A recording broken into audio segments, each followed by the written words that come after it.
Everyone thought this German Shepherd was just aggressive, until the day his nonstop barking exposed a truth that shocked the entire shelter. The shelter was always noisy.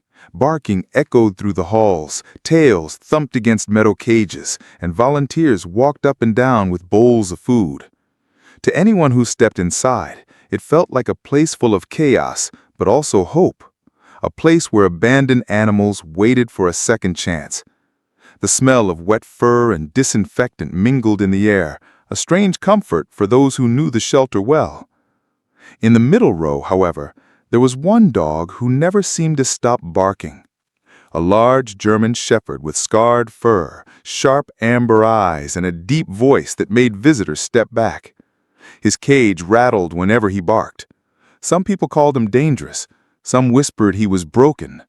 But the staff noticed something strange. This dog didn't bark all the time, only when one particular man entered the room. His name was Carl. Carl had worked at the shelter for years. On the surface, he seemed helpful, cleaning cages and feeding animals. But behind closed doors, his patience was short. He didn't like dogs that resisted him, and he hated being challenged. The shepherd barked at Carl every single time he passed by, low growls at first, then loud warning barks. Visitors thought the dog was aggressive. Carl would shake his head and mutter, "See, this one's unadoptable, dangerous." But the truth was different. One rainy evening, when the shelter was almost empty, a young volunteer named Sarah stayed behind to finish paperwork. She heard the shepherd barking like crazy again. The sound was desperate, not just angry. Curious, she quietly peeked around the corner. What she saw made her heart stop. Carl had stepped into a kennel with a smaller dog, a trembling brown mutt curled in the corner. Instead of kindness, Carl's boot lashed out, striking the helpless animal. The dog yelped in pain.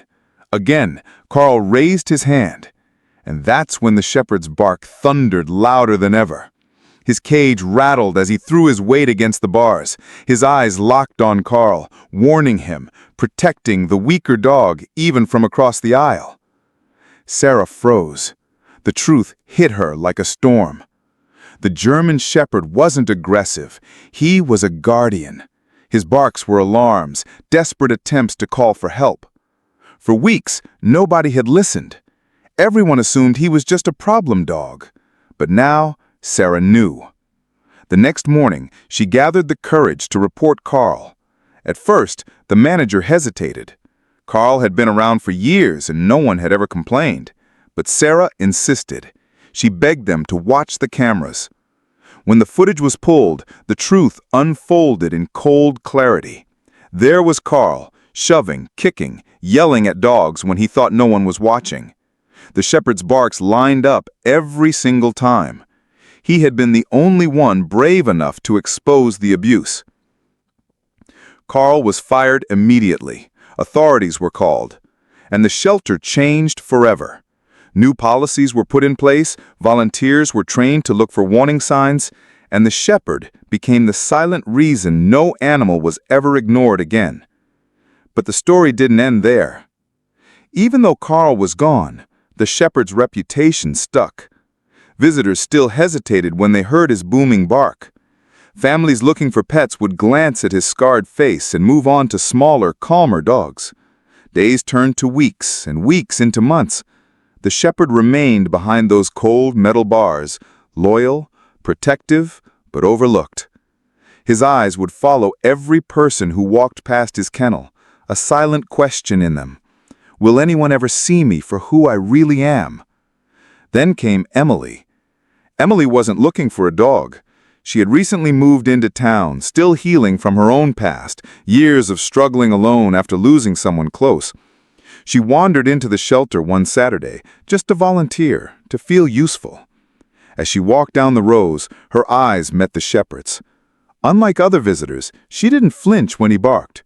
She looked deeper, past the noise, into his eyes. And what she saw wasn't aggression. It was pain. It was loyalty. It was a desperate need to be understood. Emily knelt by the cage, The barking softened. For the first time in months, the shepherd pressed his head gently against the bars, his eyes pleading. Sarah rushed over, excited. "That's Max," she whispered. "He's the bravest dog here. He saved the others, but no one wants him." Emily's heart swelled.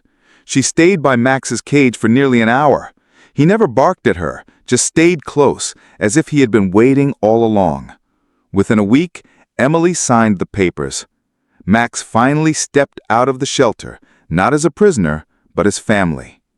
The adjustment wasn't easy. At first, Max struggled to sleep without barking in the night.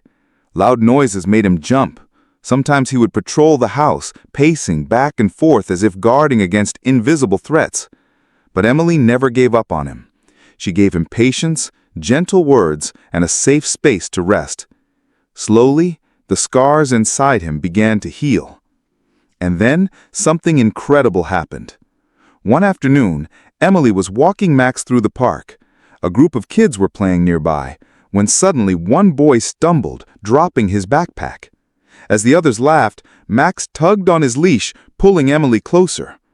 The boy's backpack had fallen open, spilling medicine bottles. His hands shook as he tried to gather them.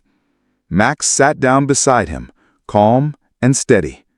The boy looked up, startled, but then smiled. "He's not scary," the boy whispered. Emily watched in awe. The same dog people once called dangerous had just comforted a child. His instinct wasn't aggression, it was protection. Max nudged the boy gently with his nose, making sure he was okay, before returning to Emily's side. Word spread quickly through town. People learned about Max's true story, how he had exposed Carl's cruelty, how he had saved other dogs, and how he now lived as a gentle guardian with Emily. Before long, Max became more than just Emily's dog. He became a symbol. Schools invited Emily to share his story. Shelters used his example to show why listening to animals matters. And children who once feared big dogs began to understand their hearts better. Max, the dog once labeled aggressive, had not only saved others, he had taught an entire community about courage, trust, and second chances. And Emily, she often said it best, "I didn't rescue him, he rescued me." Sometimes a bark isn't just noise, it's a cry for justice. If you believe more hidden truths like this deserve to be heard, and more voiceless animals deserve a second chance, share this story, subscribe to the channel, and remember, your one share might be the reason another life is saved.